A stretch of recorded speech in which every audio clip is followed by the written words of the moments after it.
Olá! E aí, como vocês estão? Tudo bem? Sou a professora Joyce, de língua portuguesa. Sejam bem-vindos a mais uma videoaula. Certinho? Nós estamos, então, na nossa quarta aula desse material 3. Professora, eu não assisti as outras, e agora? Não seja por isso. Pare aqui esse vídeo, volte lá, assiste as anteriores e aí você continua assistindo essa. Por quê? Porque esse estudo é sequencial. É muito importante que você consiga assistir todas, né, para que você consiga fazer todas as atividades e compreender bem o conteúdo, tá? Já falamos aí sobre o primeiro texto, fizemos a interpretação, falamos sobre a importância dos sinais de pontuação, por que eles foram criados, estudamos bastante aí sobre o uso das vírgulas, que entre as pontuações, vamos dizer, é a que causa mais problema, geralmente costuma ser a que os alunos mais erram, tá? E aí hoje nós vamos começar pela atividadezinha que eu deixei de tarefa. Você fez? Espero que sim. Se não fez, faça agora junto comigo, tá bom? Porque nós já vamos discutir e verificar como que é interessante, como que uma vírgula pode mudar completamente o sentido da frase, tá? Então, nós tínhamos aqui esse quadrinho, olha, mãe só tem uma e mãe só tem uma. Vocês se lembram da historinha que eu contei pra vocês? Tem uma piadinha mais ou menos assim, que tava chegando perto do Dia das Mães, e aí uma professora pediu para os alunos que eles fizessem uma produção de texto cujo tema e o título fosse Mãe Só Tem Uma. E aí todos os alunos foram lá, fizeram falando que a mãe era única, que a mãe era especial, que a mãe era maravilhosa. E até que ela chamou um determinado aluno e ele falou assim, começou a ler, né? Nesse final de semana, meus tios e minha tia e meus primos foram em casa, nós brincamos a tarde inteira e minha mãe disse que era para eu ir até a geladeira e pegasse umas latinhas de refrigerante. Mas quando eu cheguei lá, eu disse para minha mãe, mãe, só tem uma. Então minha mãe, como era muito legal, foi até o supermercado e comprou refrigerante para todo mundo. E aí? Será que ele fez a proposta, né, da produção de texto como a professora tinha dito? Por que só ele fez diferente? Qual que foi o problema, então? Ela tem muita relação, olha, na verdade, a questão é a interpretação justamente dessa vírgula que eu tenho na segunda frase, no segundo balão, mas eu não tenho no primeiro. Ela faz toda a diferença. Quando a professora fez a proposta de mãe só tem uma, qual das duas será que foi? Será que foi a do primeiro ou será que foi a do segundo? Qual que você acha? Mãe só tem uma? Ela fez sem a vírgula, tá? Como essa primeira imagem aqui, ó, mãe só tem uma. E como é que o garoto interpretou? Mãe só tem uma, como a segunda frase, colocando uma vírgula após a mãe. Mas qual que é a diferença de sentido, então, que eu vou ter aí, tá? Então, olha a correção, quais são as diferenças? Quando eu tenho mãe só tem uma, olha, o que eu vou ter? O garoto aí, ele estava falando sobre a mãe. Então, todos os garotos, né, que fizeram uma redação próximo do Dia das Mães, eles estavam falando da mãe, das suas mães, das características que a mãe tinha, tá? Quer dizer que a mãe é única, que a mãe é especial, certo? Por isso, o Dia das Mães tem toda essa relação. Quando um aluno foi lá e falou que mãe, só tem uma latinha, né, no caso, olha, ele não está mais falando sobre a mãe, ele está falando com a mãe. Vocês lembram? Quando a palavra, a expressão que eu uso para chamar, para me referir a alguém, quando você chama mãe, onde está o meu estojo? Mãe, cadê o meu caderno? Mãe, isso aí é um vocativo. É a palavra que eu uso para chamar, tá? Então, sempre quando eu uso um vocativo, eu preciso colocar uma vírgula. E aí, a mãe não é mais o assunto da frase. Ele não está falando sobre a mãe, está falando com a mãe. É um diálogo, está dirigindo diretamente a ela. E quer dizer, então, para a mãe que só havia uma latinha de refrigerante. Viram como essa vírgula, ela fez com uma diferença enorme, uma diferença completa, absoluta na frase, tá? Então, só uma vírgula, professora, faz diferença não. Faz muita diferença, tá? Com esse exercício, vocês veem como ela faz diferença, sim. Então, tem que prestar atenção no uso da vírgula, sim, tá? E nós vamos continuar, então, o estudo das demais pontuações. Vamos para o ponto e vírgula. Ponto e vírgula. Ele tem uso do ponto e da vírgula. Ele fica ali no meio termo entre o ponto e a vírgula. Quando eu vou ler, eu faço uma pausa maior do que a vírgula e uma pausa menor do que a do ponto, certo? E ele tem um uso, às vezes, que eu posso empregar aí do ponto, às vezes eu posso substituir pelo esse ponto e vírgula, tá? E também, às vezes, o uso da vírgula, tá bom? Para separar expressões maiores, por exemplo, como nós vamos ver aqui nesse exemplo, eu vou trocar pelo ponto e vírgula para separar os bloquinhos, para deixar, vamos dizer assim, mais organizado. Então, ele separa partes de períodos que já apresentam divisões assinaladas por vírgula. Olha, os organizadores do evento com a identificação entrarão pelo portão A. Como eu já tenho, né, um trecho aí para falar que vai entrar pelo portão A, que já apresenta a vírgula, para eu deixar mais organizado, fazer uma separação, falar, ó, esse aqui é do portão A, nota que eu coloquei com a mesma cor, eu coloco um ponto e vírgula. Então, se não tivesse essas vírgulas, se o trecho não fosse tão grande, podia ser só a vírgula. Se não tivesse vírgula nenhuma, fosse assim, os organizadores do evento entrarão pelo portão A, vírgula. Os menores pelo portão B, vírgula. Então eu usaria só a vírgula. Mas como eu já tenho outras vírgulas nesse trecho para mostrar o que é o portão A, o que é o portão B, o que é o portão C, eu vou separar por ponto e vírgula, certo? Então, os menores, acompanhados dos pais, entrarão pelo portão B. Mais um trecho, ó. O público pelo C. E as autoridades. Então, sempre quando eu tenho uma enumeração, no final eu não ponho nem a vírgula, nem o ponto e vírgula, eu vou colocar o E, né? E as autoridades por qualquer um dos portões. Note que eu coloquei cada uma de uma cor justamente para você ver, né? Para que você veja e identifique que são como se fossem bloquinhos, que são como cada um está entrando aí para um determinado portão. Está falando de um público específico e como eles já têm, né, especificações, já tem termos inseridos aí, expressões, para separar melhor e para ficar organizado, para que o leitor compreenda bem o sentido, ele usou ponto e vírgula, tá bom?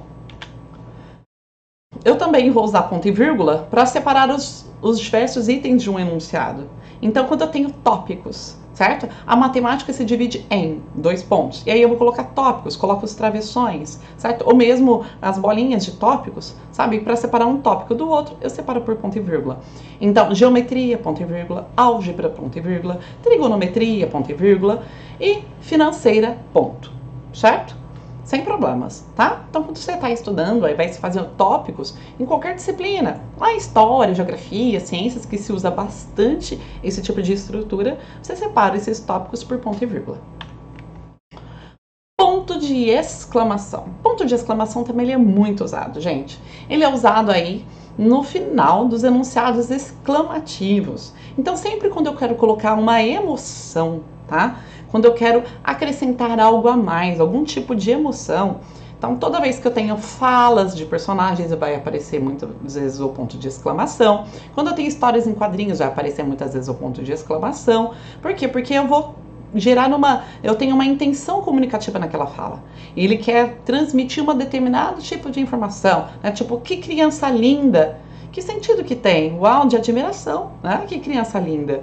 Dependendo do sentido, do contexto, pode ser de ênfase, de espanto, de admiração, de surpresa, de apelo, de ordem, de alegria e assim por diante. Né? Vários sentimentos. Então, ela expressa, quando eu quero expressar algum sentimento, quando eu vou caprichar na entonação, não é só uma declaração, eu quero colocar uma emoção ali naquele trecho, eu coloco então o ponto de exclamação. E um de interrogação? De interrogação é mole, hein, gente? Muito, muito, muito fácil.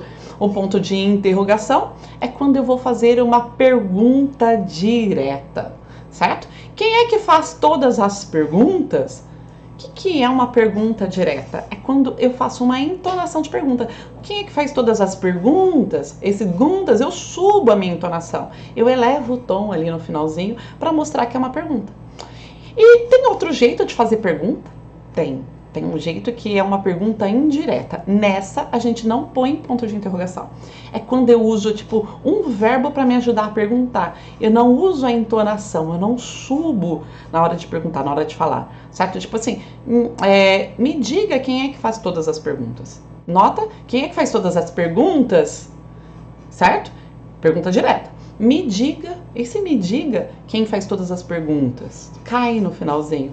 E essa é uma pergunta indireta, certo? Então, por que indireta? Porque eu não uso a entonação, eu uso um verbo. Me diga, fale, conte, revele, qualquer coisa assim.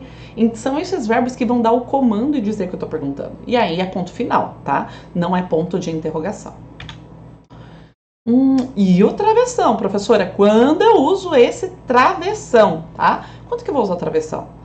Travessão serve para várias coisas. Nós vimos ali atrás, por exemplo, para colocar tópicos, lembra?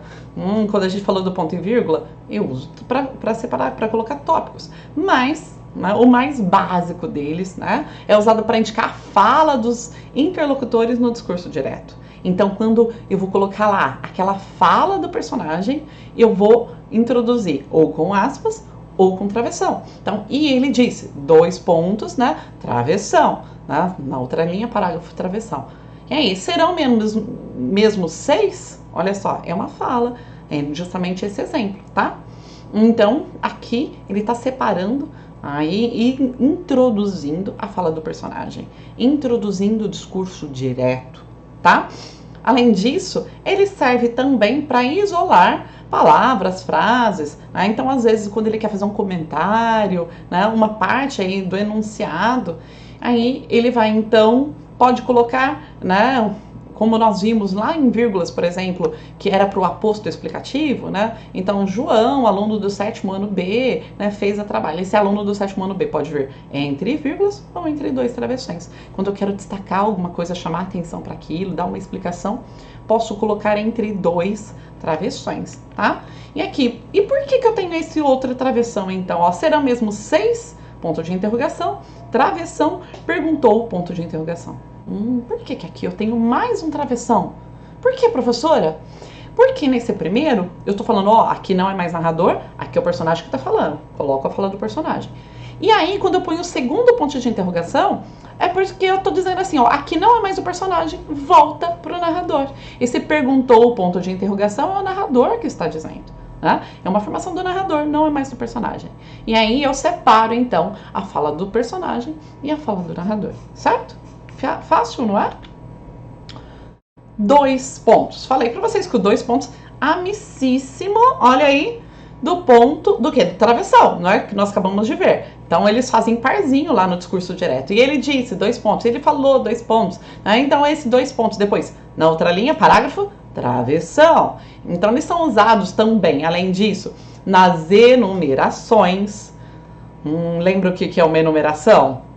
Não lembra? Quando eu faço tipo uma lista, uma sequência de coisas. Fui no supermercado e comprei 2 pontos. Arroz, feijão, batata, tomate, salada. Então, assim, é uma enumeração. Para introduzir essa enumeração, comprei 2 pontos, certo?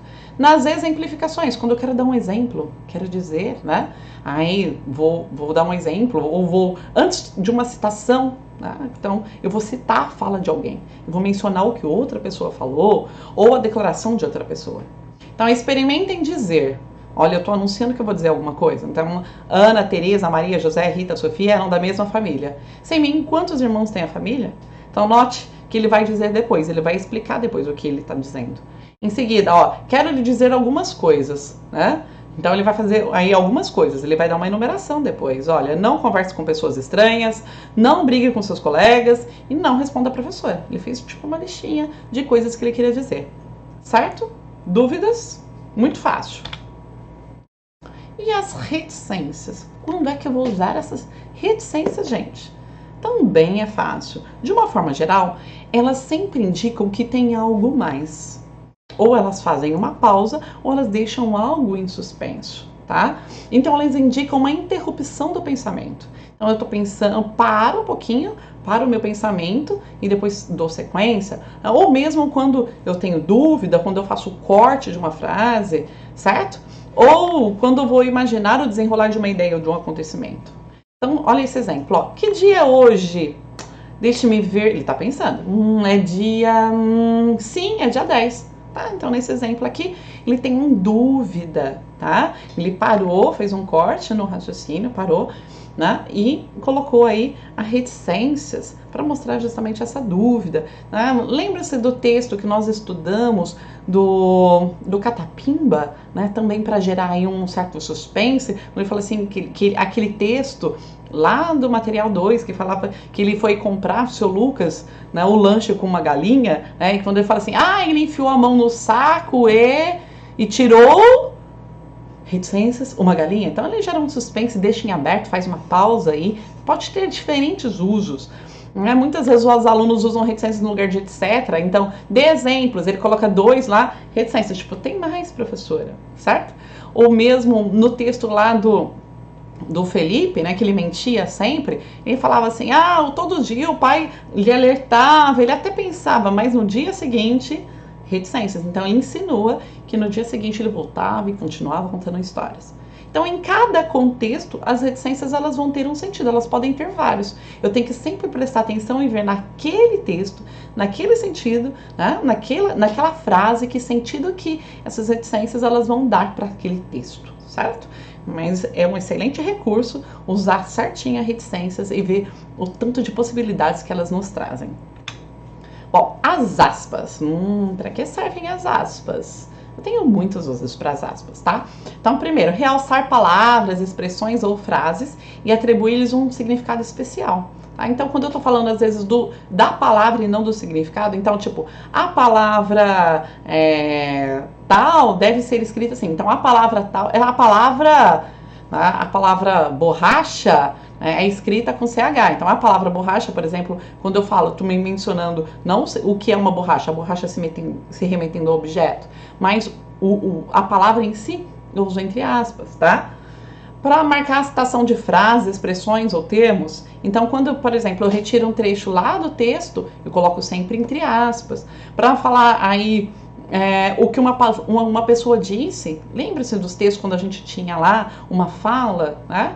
Então, num texto jornalístico, tal, tinha um trechinho lá, disse fulano, né? Disse, falou, afirmou o seu filho, vamos supor. Então, ele está mostrando que é uma fala, que é a citação da fala de alguém, tá bom? Para marcar o diálogo em substituição ao travessão. Então, nós já vimos isso em textos anteriores, aquele texto, inclusive, do Felipe, né? O conto da mentira.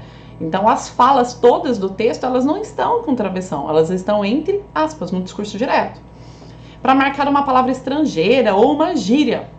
Então, por exemplo, nós temos tantas vezes, agora nessa época de pandemia, o uso da palavra lockdown, por exemplo. Não é da língua portuguesa. Então, toda vez que eu uso uma palavra que ela é estrangeira ainda, né, que ela não foi incorporada no nosso dicionário, ela deve ser escrita entre aspas, tá bom? Mesmo gíria, eu tô num texto formal, quero colocar uma gíria ali, eu não posso colocar aquela gíria, eu tenho que colocar entre aspas. Né? E também para evidenciar uma ironia, tá? Por que eu tenho que colocar? Então, quando, por exemplo, nós já falamos aí que às vezes até as pessoas colocam aspas com os dedos, né? Então, por exemplo, assim, nossa, ele é um anjinho, veio aqui em casa e mexeu em tudo. Então, ele é um anjinho de verdade? Não, é o contrário. Né? Então, esse anjinho aí, não está dizendo, na verdade, que ele era um anjo, está dizendo que ele é muito danado. Tá? Então, essa ironia, que às vezes até a gente põe as aspas no dedo, a gente faz a entonação aí diferenciada. Na escrita, a pessoa não vai ter esse recurso, não vai saber como você está entonando, né? Como você fez a entonação daquela frase. Por isso, as aspas ajudam a identificar a ironia, porque na ironia, né, uma pessoa diz uma coisa, mas o significado é o contrário. Lembra-se disso? Um exemplo, como dizia minha mãe, tá? Deus ajuda quem cedo madruga. Ela pegou aqui um provérbio, um ditado popular, então ela tá citando, eu tô citando uma frase da minha mãe, é uma fala dela, e ao mesmo tempo também é um ditado popular. Então por isso que eu tenho essas aspas aí, certo? Dúvida? Vamos então para o nosso último sinal de pontuação que tem aí no material, que são os parênteses. Eles são usados para intercalar no texto palavras ou expressões, né, de explicação de comentário. Quando eu vou explicar alguma coisa, quando eu vou fazer um comentário, eu posso colocar isso entre parênteses, tá? Então, já leu muitos livros? Mais de 10. Olha, ele parou a frase sobre esse assunto. Então, a minha frase original era: já leu muitos livros sobre esse assunto. Quando ele fala mais de 10, mais de 10, então está entre parênteses. Por quê? Tá entre parênteses porque é justamente um comentário, tá? É um comentário aí que ele faz, né?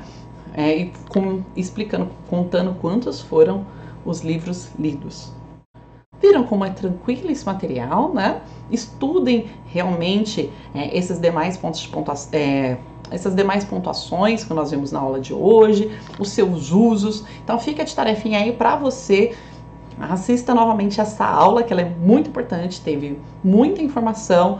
Releia, às vezes faça anotações, grife as coisas mais importantes, porque na próxima aula nós já faremos a explicação dos exercícios, certo? Tudo bem? Espero que vocês tenham gostado.